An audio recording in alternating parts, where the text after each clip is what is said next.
ডিসেম্বরের আগে ইনশাআল্লাহ আমরা অন্তত 70% মতো কমপ্লিট করে যেতে পারবো। আমরা অবিচল আছি ফেব্রুয়ারির প্রথমার্ধে নির্বাচনের ব্যাপারে। এ ব্যাপারে আমাদের কোনো রকম কোনো দ্বিতীয় চিন্তা নাই। প্রথমে মনিরের একটা বক্তব্য কারেক্ট করে দিচ্ছি। আমাদের সমস্ত সংস্কার কার্যক্রম চলছে আমাদের মাননীয় প্রধান উপদেষ্টা ডক্টর মোহাম্মদ ইউনূসের নেতৃত্বে। আমরা একটা টিমের মতো কাজ করছি।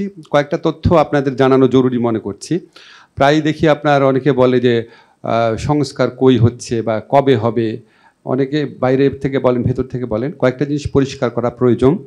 প্রথম যে 6টা সংস্কার কমিশন হয়েছিল এর মধ্যে তারা যে প্রস্তাব দিয়েছিল সেই প্রস্তাবগুলোর মধ্যে আমরা আশু বাস্তবায়নযোগ্য যেগুলি আছে বাছাই করে আমরা অর্ধেকের মতো অলরেডি ইমপ্লিমেন্ট করেছি, অর্ধেকের মতো।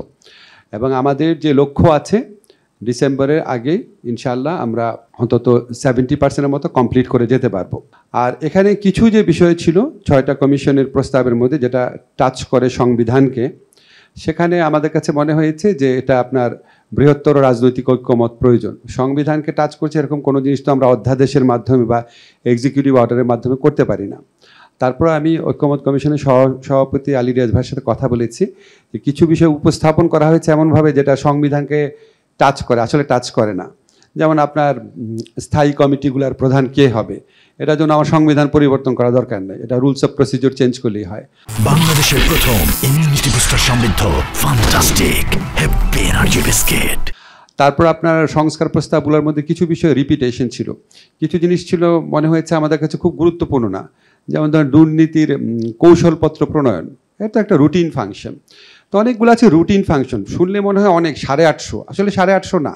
এখানে কিছু আছে রুটিন ফাংশন, কিছু আছে এক্সিকিউটিভ অর্ডারের মাধ্যমে করা সম্ভব, কিছু আছে অর্ডিন্যান্সের মাধ্যমে করা সম্ভব, কিছু আছে এটা অর্ডিন্যান্সের মাধ্যমে সম্ভব না, বিকজ দে টাচ আপন কনস্টিটিউশনাল ইস্যুস। এইটা হচ্ছে 6টা কমিশনের ব্যাপারে। আর 5টা কমিশনের ব্যাপারে আপনাদের নিশ্চয়ই অনেক প্রশ্ন থাকবে যে 5টা কমিশনের বিষয় নিয়ে আমরা কী করছি।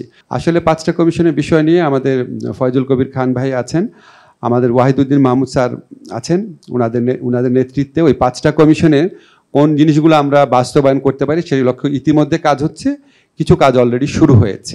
আপনারা সময় বাড়ানোর কথা বলেছেন, আমি শুধু আপনাদের একটা দিক নির্দেশ করব। যেহেতু আমরা অবিচল আছি ফেব্রুয়ারির প্রথমার্ধে নির্বাচনের ব্যাপারে, এ ব্যাপারে আমাদের কোনো রকম কোনো দ্বিতীয় চিন্তা নাই। অনেকবার বলা হয়েছে টাইম লাইন নিয়ে। ফেব্রুয়ারিতে যদি আমরা ইলেকশন করি, আমাদের যদি শিডিউল ঘোষণা হয়, শিডিউল ঘোষণার পরে তো আমরা কোনো লিগাল অ্যামেন্ডমেন্ট করতে পারবো না। তো আপনারা এই সময়টা খেয়াল রাখবেন, আমাদের তো সময় প্রয়োজন।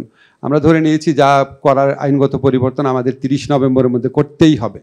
এখন কারণ আপনারা জানেন শিডিউল ঘোষণা হয়ে গেলে নির্বাচন প্রক্রিয়াকে প্রভাবিত করতে পারে, এই ধরনের কোনো আইনগত পরিবর্তন করা যায় না। ফলে আপনারা খুব ইনডিফিনিট সময় পাবেন, এটা বোধ আমার মনে হয় না। আর লাস্ট একটা কথা বলে শেষ করছি, কিছু সময় হয়তো বাড়ানো যেতে পারে, এটা স্যার সিদ্ধান্ত নেবেন।